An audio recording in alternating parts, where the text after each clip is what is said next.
video. This project is super easy and fun to make, and I will be showing you how to make these pouches right here. Now you see these in AmericanApparel.com or in their stores. They retail for, I think, like between $50 to $68, so almost like $70 for the bigger pouch.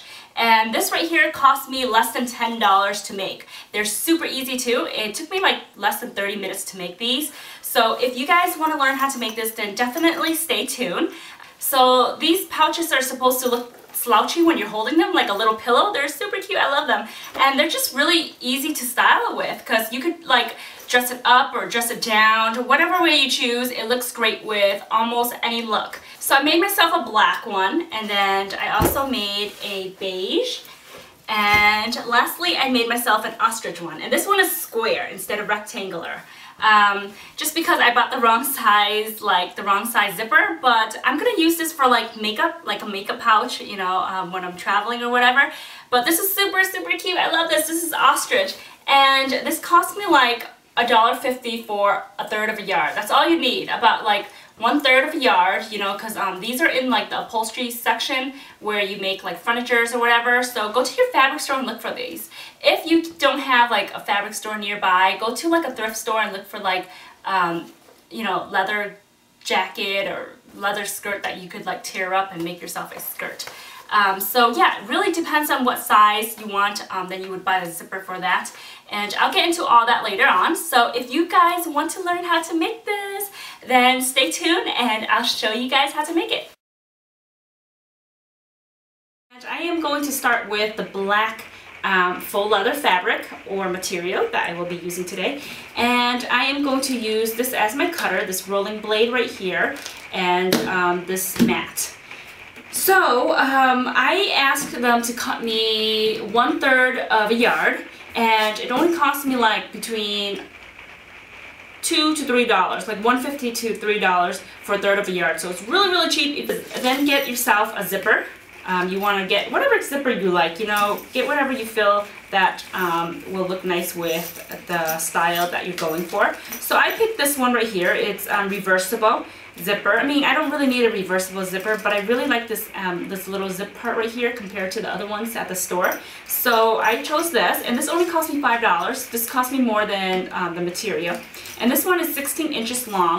Now, if you can't find yourself a 16-inch long zipper, then it's okay. You can get a 20-inch or a 24-inch, and then just let the excess part, the bottom part right here, stick out of the bag, and then you can tuck it in later, and I'll show you that afterward.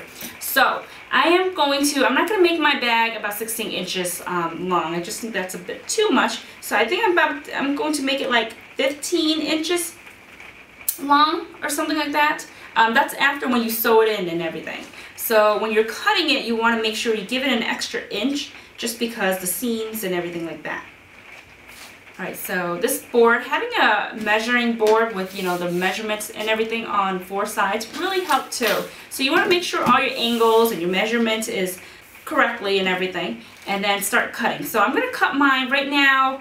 I want it to be about 15 inches in width. So I am going to cut, 16.5 inches in width.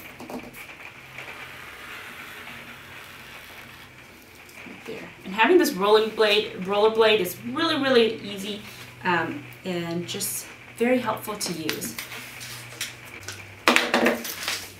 So you have your material cut out like this. Okay. The next thing you're going to do is take your zipper. You can leave a zip or unzip, whatever you choose.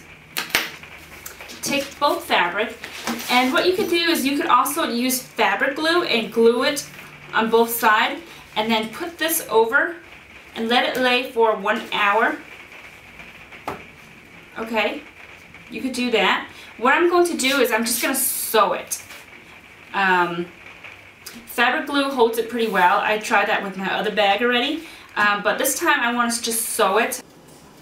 Alright, so I finished sewing the sides in already, as you can see. Right there. Okay, so it looks good. I mean, it's not perfect as I like it to be, but with this type of machine, that's the best I can get out of it. And and I am going to kind of zip this together now. Okay, not all the way. And I'm going to turn it inside out. And the next step I'm going to do is sew in all three sides. So you want to leave a little gap in between the zipper and then where you're going to start sewing on the side. Just because when you turn it inside out, it will turn it inside out a little bit more easily. It's about 1/2 inch from between the zipper and where I'm starting, and then I'm going to sew down.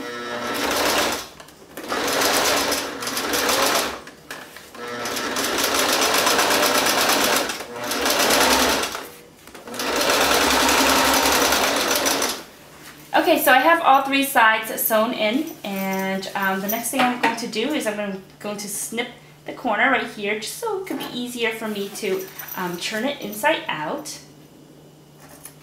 Just like that. I'm going to unzip this. Alrighty, so I have all three sides sewn in already, as you can see right here. And then I snipped off the bottom right here, so that way it can be easier for me to turn inside out. And just open the zipper, and all you have to do is turn it inside out. This is the exciting part because you get to see the end result of what you made.